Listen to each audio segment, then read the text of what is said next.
Good afternoon, everybody. Happy Monday. Welcome into another edition of the Big Man on Campus College Basketball Hour. I am your host, the Big Man on Campus, getting you ready for another Monday in college hoops. It is November 11th, 2019. Hope you're having a great day. Monday, it's getting darker early and earlier, as they say. But we're in the fall now. I mean, there's no more. We're almost in the winter, actually. I'm calling for snow tomorrow around here, but hope you're having a day. Hopefully, your day is over and you're ready to focus on making some money tonight, whether it's in college football or college basketball or college, or hockey or NBA, whatever. Got NFL tonight, all sorts of stuff. So let's get involved with some college hoops. How was everybody's weekend? Weekend was good. I had a good weekend on the betting front. Had a winning day in college football, 2-0, very simple. Won yesterday in the NFL. And college basketball, I'm still just kind of, picking and choosing, finding decent spots, just kind of taking notes, as they say. I know last night, a game that I definitely would have bet for sure if I was giving out my premium plays would have been Michigan State. Look, Binghamton is a bad team as it is, but you had a lot of heavy hearts in Lansing last night. I had to feel like they were going to blow out the Binghamton team last night. But let's get after it here. Want to tell you quickly. I'm not going to turn these shows every day into advertising hour, but my website is up and running. I'm taking signups for the basketball season. My picks get going November 18th, which is next Monday. We will have really a great site built, and it is a great site. Spent a lot of time on it, put a lot of time into it, and it's really going to be more than just picks. While there are going to be picks daily, there are going to be a lot of great info, audio analysis with each pick. We're also going to have a future section each week, kind of a weekly gambling college basketball theory, not class, but kind of like a sit down. I'm going to kind of every week go over a topic that can help you become a better when it comes to college hoops. Once March Madness gets here, we'll start breaking stuff down. So, it's more of just picks and that's it. I'm really going to try to be more interactive like I am on these channels. So, if you're into college hoops, you've made some money with me in the past. Last year, I actually ended up having a winning season. I had a great season for free 2 years ago. Many of you, that's where you know me from. And this show is going to be kind of, once that comes, this show is going to kind of be secondary. We're going to go over some games, take some questions, but the best of the best info is going to be over there. So if you're interested, maybe you don't know what's going on, go check out the plays over at my website, bmocwins.com. So make sure you check that out. A couple of comments here. Tug Welsh, Foost, Yergs, Russ B, Salty Dog, K Doe, Patrick, Luan, welcome in. Thank you all for joining me. Not going to be a long show tonight. Obviously, we don't have a ton of games, but I do want to go over a few here. If you have any basketball questions, you want to talk about something, you have a question on a team, feel free to send it in. As far as games, though, I'm not really going to go over a ton of them tonight. I have 3 or 4 that I really like and I want to talk about. But if you have a question overall about a team or something, feel free to ask any gambling theory or whatever you want to talk about. Feel free to get that out there. All right, let's go over it here. First game that I have my eye on is Drake and Cincinnati.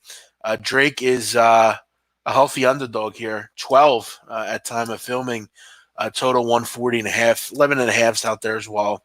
If you can get an 11.5, I'll obviously quote that line here. Anything above that's obviously extra, but I capped this at 11.5, and to me, it's a few too many points. This Drake team is not a team you can just gloss over and think, oh, we're going to go in and beat them. Drake's been a really good team overall the last couple of seasons. When Nico Medved was there, they were terrific. And now that Darian DeVries is there, they've been terrific as well. You look at over the last 3 seasons, Drake is 24-14 against the number as an underdog. They've been a terrific terrific underdog team.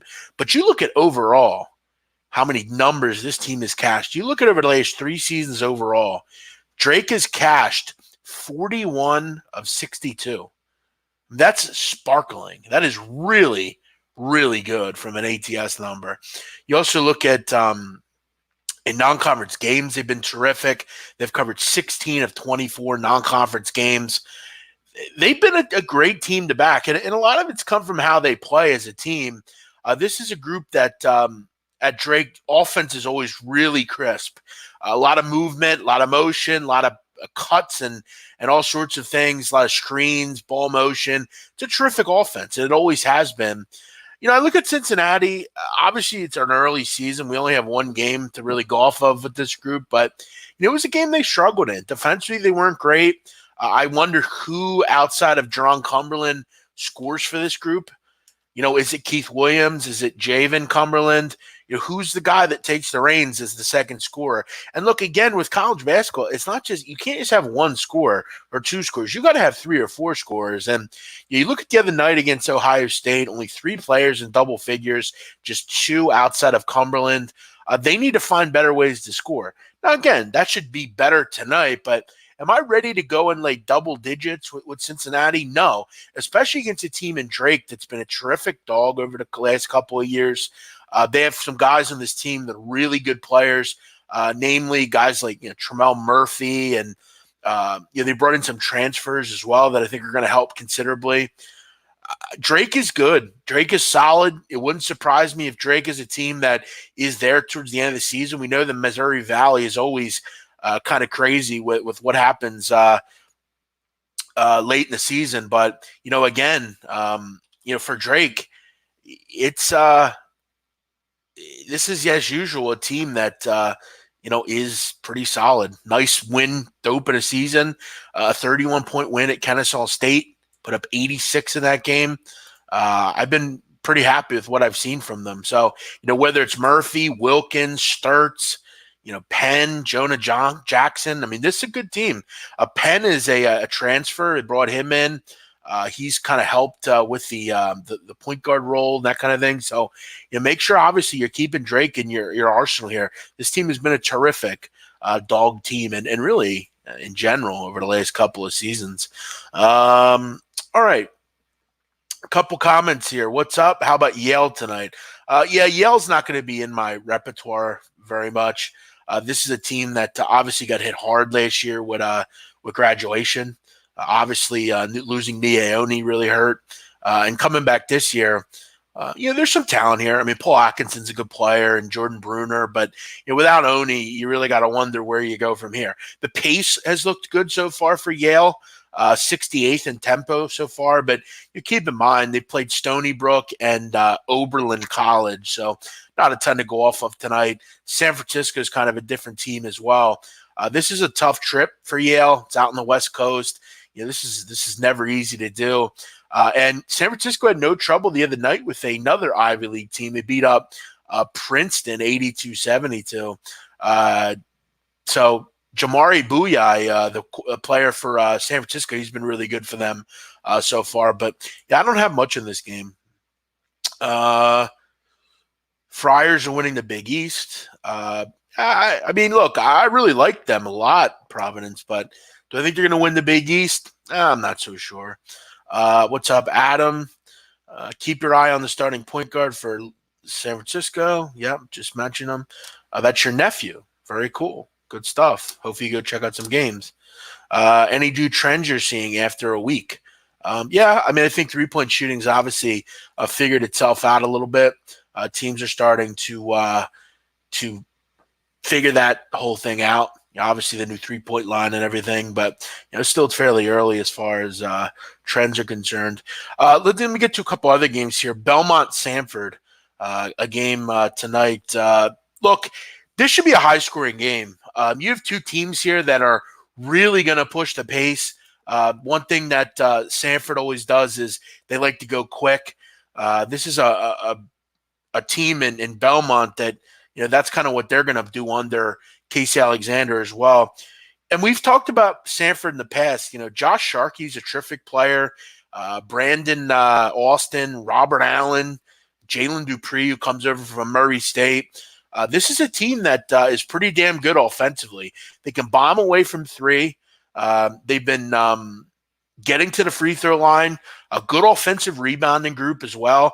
And the pace is there. You look at average possession length so far this season, just above 15 seconds. That's about where you want to be as far as a pace is concerned. You want to have a pace. You want to create a pace. And look, for Samford so far this season, the big question's been, how do you take steps forward defensively? Because, I think all year they're going to struggle on that side of the basketball. You look at through 2 games this season, opponents inside the 3-point line are shooting 61% against Samford. I mean, it's not good enough. You've got to be better there.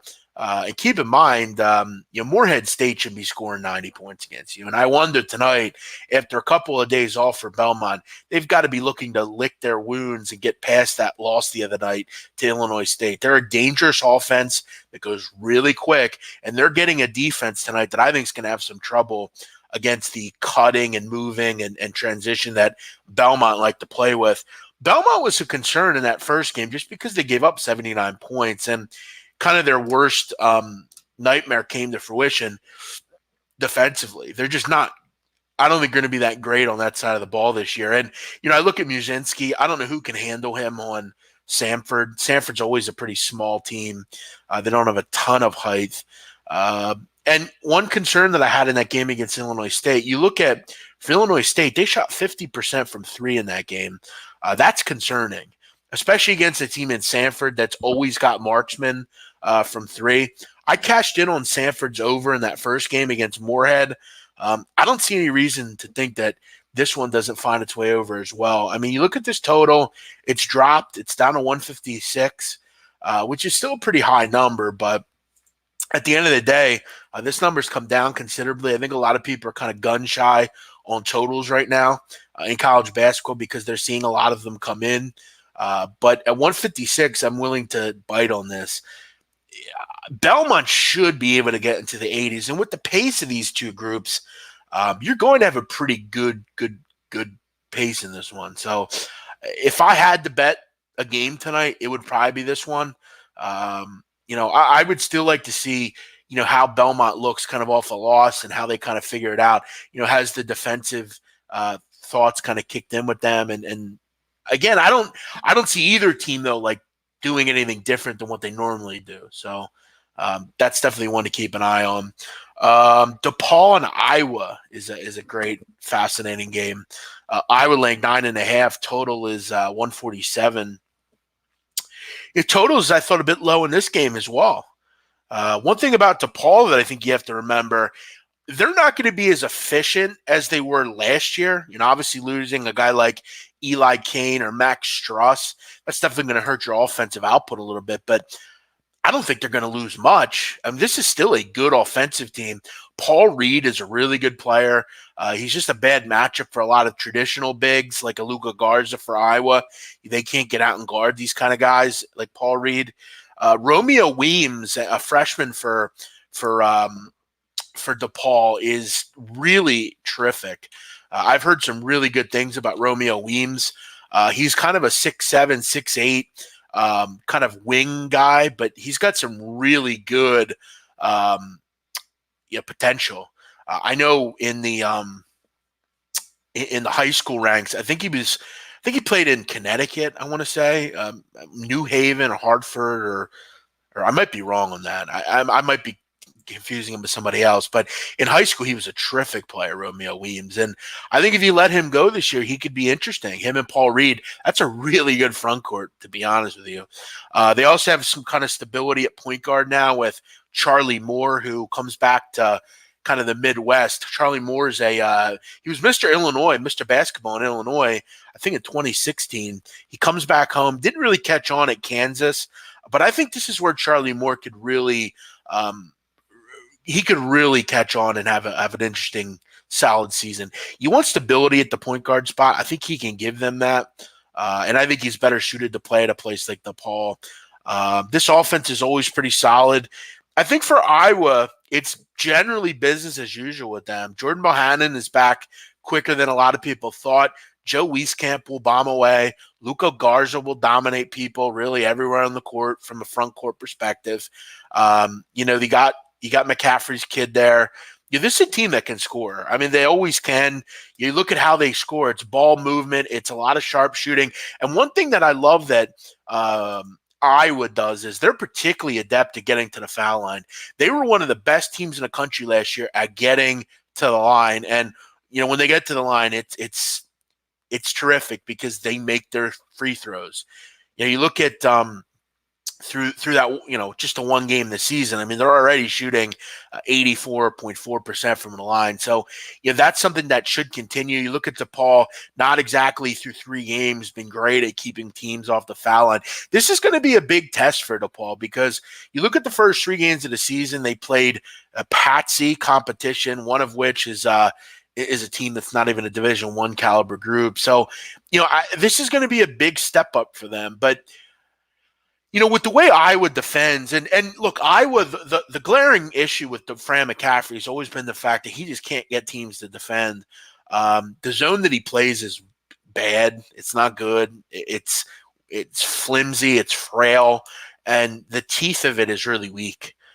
You look at since 2016, Fran McCaffrey hasn't had a top 100 defense, according to Ken Palm. It's just not good enough. And, now that you lose Tyler Cook and Isaiah Moss, you could arguably have a defense that's worse this season. And that's not good if you're an Iowa fan because you're not going to beat a lot of these really good teams because, A, you're not going to be able to score as efficiently as you want to, and B, you can't hang your hat on defense like they can. So I have some real concerns about Iowa's defense because I just don't think it's real effective. In fact, like I said, it's pretty frail.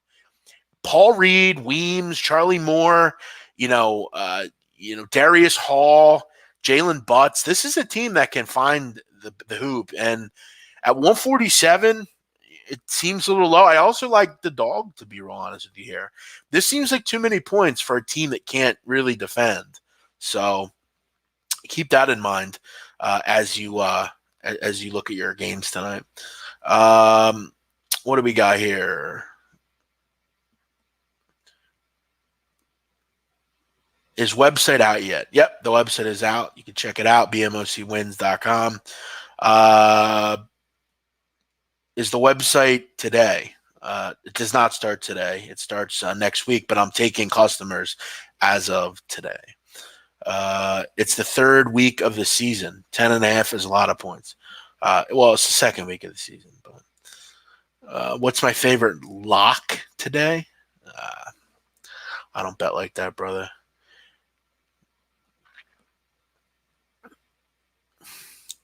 Would you take Jacksonville getting 9.5 at home? No, I would not. I've talked about it. I don't think Jacksonville's very good. And Bowling Green, I actually am pretty high on.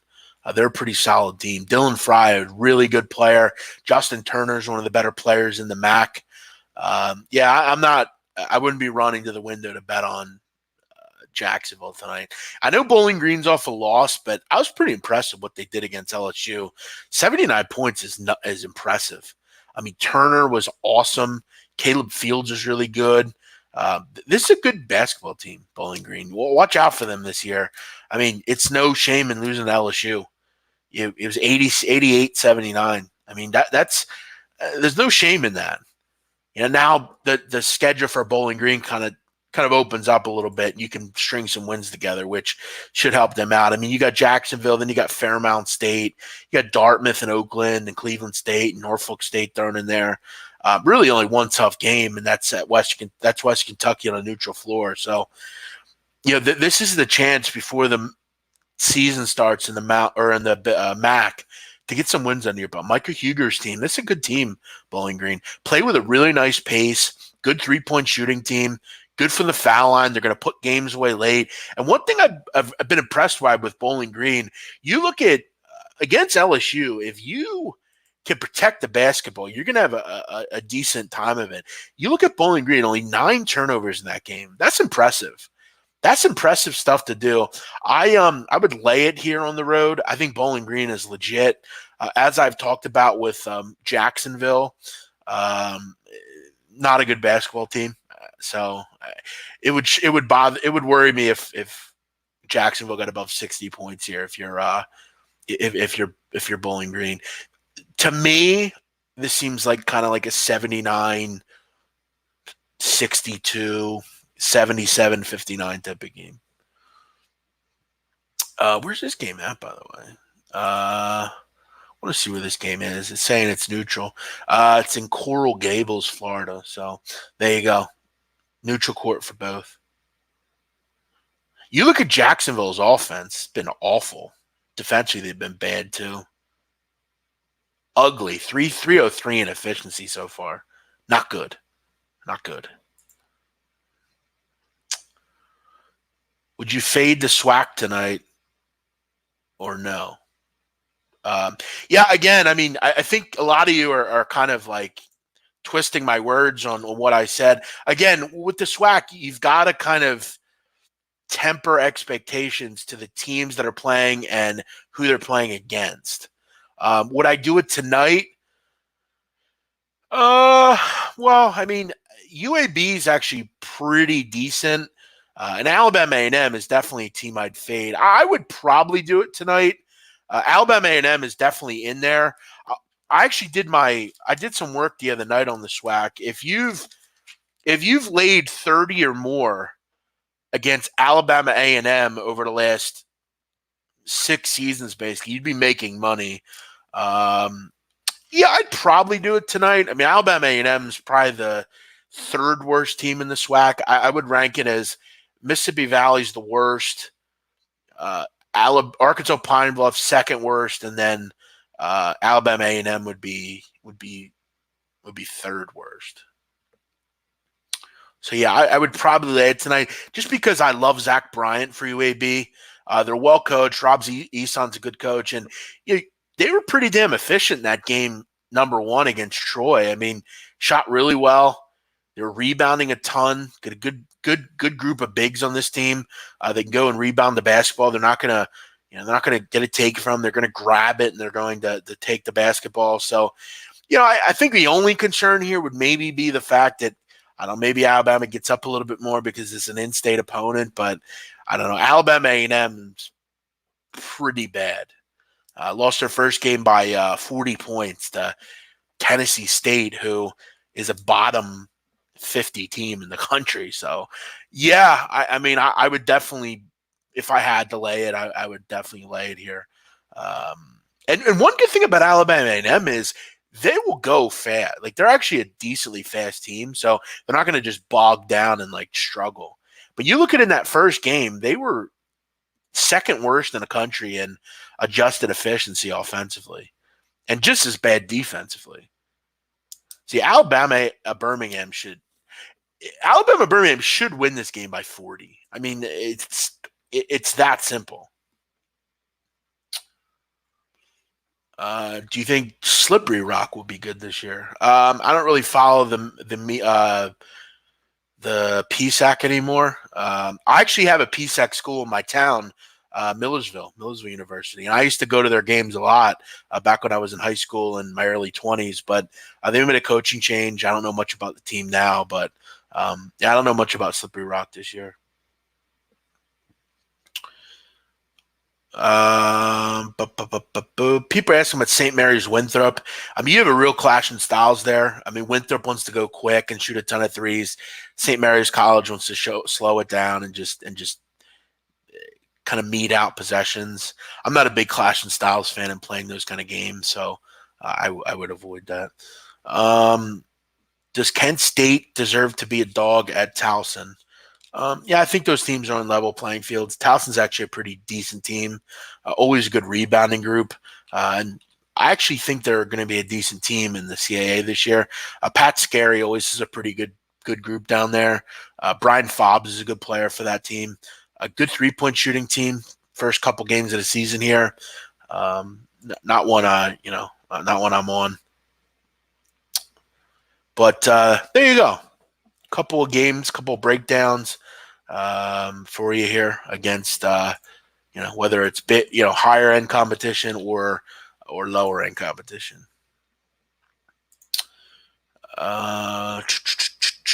go through one or two more. Mike Macaluso is going to have a coronary if I don't break down Alabama FAU. Yeah, I didn't really. It's not really a game I'm really interested in. Yeah, I think FAU sucks offensively. It's pretty simple. Ronald Delph is gone. Not interested. I mean, Alabama should win this game by 20. I mean, it's pretty simple. They can't score FAU, so, and they're always good at Coleman Coliseum. So, yeah, I'd probably go with that. Thank you, 2 Chains. Appreciate that. I don't know how much you can know so much about college basketball. Yeah. I mean, I guess I just put all my time into it, as they say. And I have a good memory. I've talked about that. I think to be a good handicapper, you've got to be able to be quick on your feet and remember stuff. So you've got to kind of use a couple different things together. Obviously, lines and things like that. But with college basketball, it's more about personnel, schematics, things like that. So they're a little bit more important in games. You got to know info. That's kind of why I like horse racing now, because horse racing is a lot of info. It's a lot of handicapping. So I like that a lot.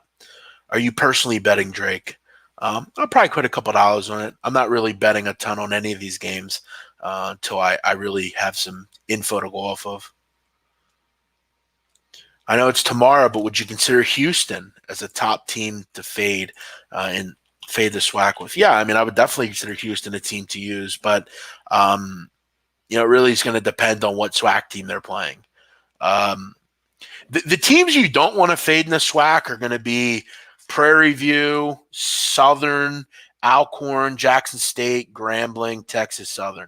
The only teams you should fade in the SWAC on a regular basis are Mississippi Valley, Alabama A&M, Pine Bluff, and Alabama State. I mean, if you faded those teams, you've made money if you're a top 7 basketball conference. But look, if UT Arlington is playing, Alabama State, I'm not laying. It's only the top 7 conferences. So American, Mountain West, ACC, Big 12, Big 10, SEC, Pac-12, Big East. It's a fine tooth comb there with who you should fade and who you shouldn't fade. What about San Francisco? Yeah, look, guys, the show's about over. I pretty much have talked about a lot of these games that you're asking about, so you're welcome to go back and listen. How do you feel about Western Michigan in general with Michael Flowers back? Yeah, I've always liked Steve Hawkins as a coach. He's always got pretty good offensive teams. Question for them is always going to be defensively, but pretty nice start to the season. Had that wild game against Milwaukee a couple nights ago. Tomorrow they actually, funny enough, have Mississippi Valley State on the schedule, a home game. They should be able to get their numbers right in that game. Listen, I don't care what the number is against Mississippi Valley, you lay it. This team is on another level bad right now. But I like Western Michigan. Pretty deep team. They can throw a lot of guys out there. I like Flowers, as you mentioned. B. Artist White's had a good season so far. Brandon Johnson, I've been happy with it. I mean, 2 solid wins to start the season. They get a real bad team coming in. So, I don't see any reason they don't put up 100+ tomorrow night. Thank you, John. Settle down, John Young.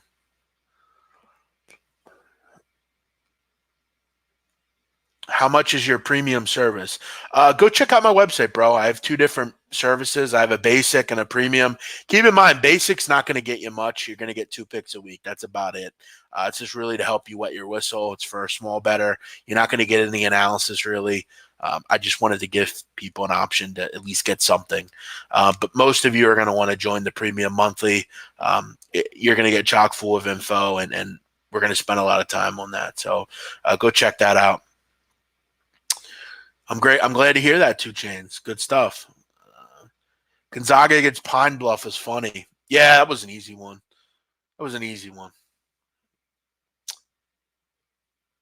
Raven in the Desert saying nice wig. Well, it's actually real hair. Notice I can't do anything with it. But I'm just sitting here hanging out, and you're worried about another man's hair. All right. Do I think Nebraska is a fade moving forward? Well, I think they were a fade coming into the season, but now that they've lost 2 games, you kind of missed the fade. You should have been on at the start of the season. Do I think they'll continue to lose to teams that they should beat? No. But again, I mean, you've got some tough games coming up here. You've got a really I mean, no offense to Nebraska, but it wouldn't surprise me if they don't win a game for a long time. I mean, they play South Dakota State next. That's a tough game. Southern, you'll beat Southern, but that group's not, and they're not going to just kowtow over to either. And the Jaguars have had some good teams over a couple of years. They'll win, but that ain't going to be easy. Then you get Wazoo. I mean, Kyle Smith and Wazoo are a team to look out for this year. I wouldn't want to bet against them. Georgia Tech under Pastner, they're really solid. Creighton's a top 30 team in the country. Indiana's legit. Purdue is a top 15 team, arguably. I mean, you've really put yourself in a corner if you're Nebraska and Fred Hoiberg. But hey, I mean, this is what happens when you don't have a good basketball team. It's going to take some time for Hoiberg. If you're a Cornhusker fan, I wouldn't expect too much here. Why were you on the Nets? Who cares? The game lost. What do we care about that? Who cares why I was on it? I was on it and it lost. How come you don't ask me about the winners I have? Do you have a premium Snapchat? No, I do not have Snapchat. I do not have Snapchat.